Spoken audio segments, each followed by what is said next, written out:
I don't want to overstate this. There was a fascinating exchange that I saw on Morning Joe today. And I want to be careful in the way that I characterize this in terms of fascinating. But S.E. Cupp was S.E. Cupp was on there, and that's a bad yeah, start right well, away. and I don't know who was filling in. A British woman. I don't know if this was the sort of part of the Joe Scarborough tour of apology for being such a chauvinist the other day in some exchange. But S.E. Cupp was making the argument that, look, it's not right to demonize the NRA. This is out of bounds. And the British woman was saying that even though she has the perspective of like what's gone on in this country is just craziness in terms of guns, she doesn't think that it's right to make this a cultural issue either.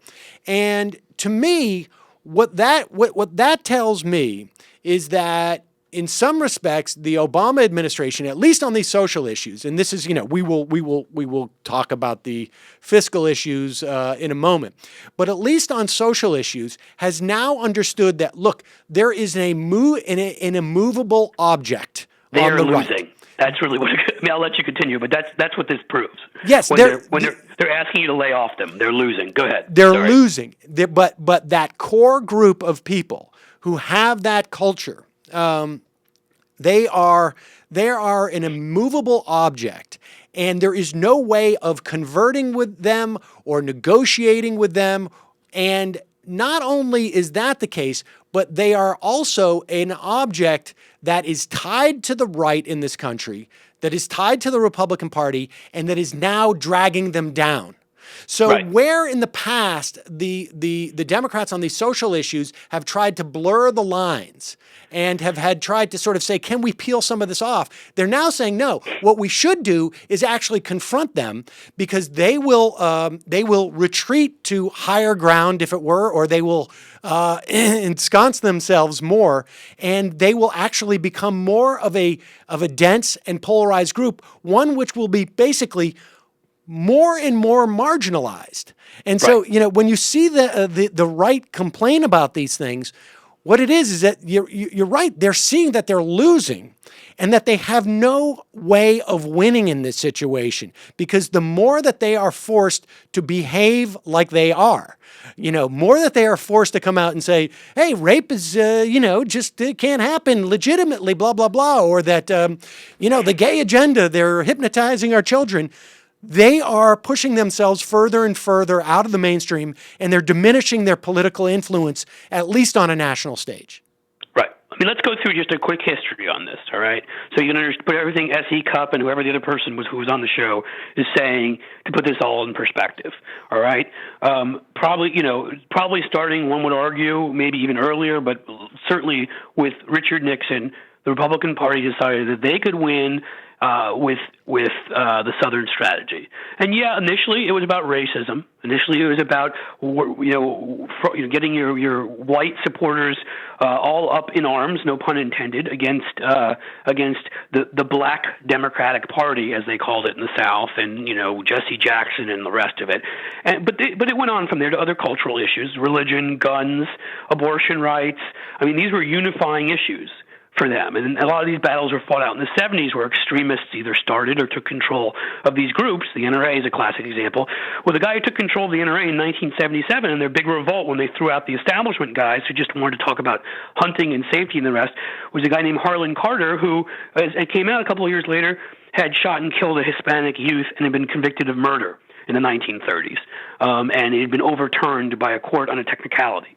The current president of the NRA, David Keene, a classic old white conservative, his son was arrested and went to prison for a road rage incident where he started shooting at people. Granted, that's his son, that's not him, and people say kids should be out of bounds, but he's fighting for the rights of people like his son to be able to get these guns to do things like this.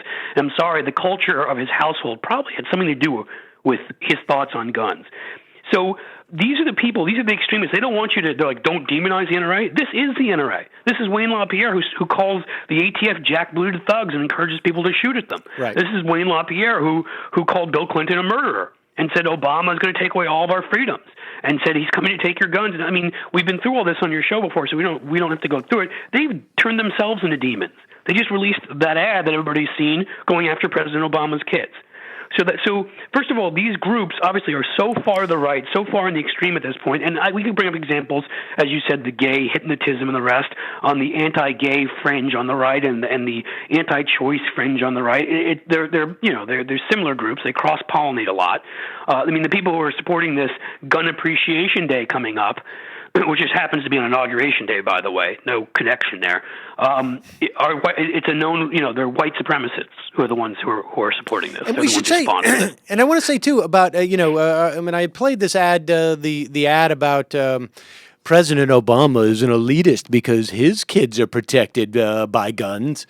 That also, we should be very clear about that.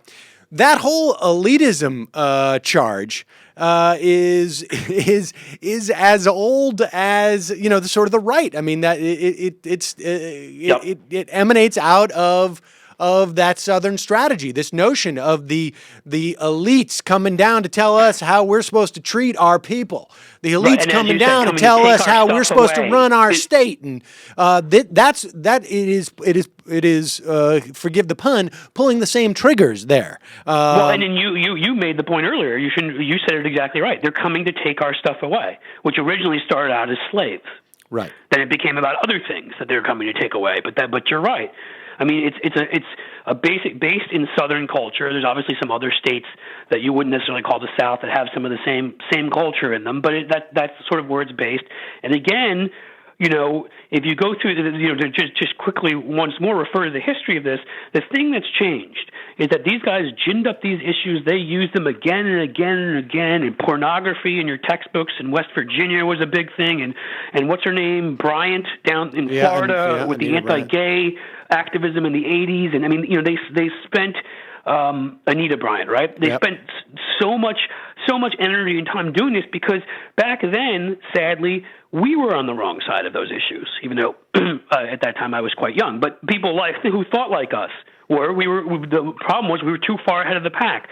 So they knew that they could split things up in this country, and what you'd have is you'd kind of have New York and California, or not even at that point, California was still pretty conservative then, but maybe New York and Massachusetts and a few places on one side, and the rest of the country on the other side. A few 50 congressional districts maybe on one side, the rest of them on the other side. The problem for them now is that's completely flipped. Yes. Now, New York and California and all those places, they may be leading and they may be more progressive than most states, but most of the states out there are when it comes to their beliefs on choice and guns and gay rights are with those states. Now the fringe outliers are your Mississippis, where the governor stood up the other day and said that he used the word nullify presidential gun laws. I wonder if he knows the history of that word. Maybe he's doing it on purpose, or maybe he's just being the most ironic person in history. And so you've got like a couple states now, and please, for anybody listening, let me be clear, there are a lot of fantastic people. Even in those states, you get 30%, 35, sometimes 40, 45 voting for President Obama. So I'm not trying to say everyone and to make that generalization, but more of a majority, let's say. And those states and those congressional districts, and the only reason why there's enough congressional districts right now is because they've so gerrymandered everything. Yep. I live in a state here in Ohio where before 2010 there were 13 Democrats and 5 Republicans, and now it's basically the opposite. When you have fair electoral districts, even in a state like Ohio, the majority here would be Democrats. The majority in Pennsylvania by a good amount. The majority in Wisconsin. The majority, or at least 50-50 in Florida. And instead, they've turned. So you have to understand that the vast majority of the congressional districts they're on the wrong side of these issues too. But so now they want to beg you to stop talking about them. Oh, remember that stuff we brought up 40 years ago? Yeah, Right. Well, I mean, the problem is, again, and we've said this many times relative to many issues, they created the Frankenstein, and now Frankenstein is now running through the streets, and they can't control it. And so they are locked into this position and cannot move from it.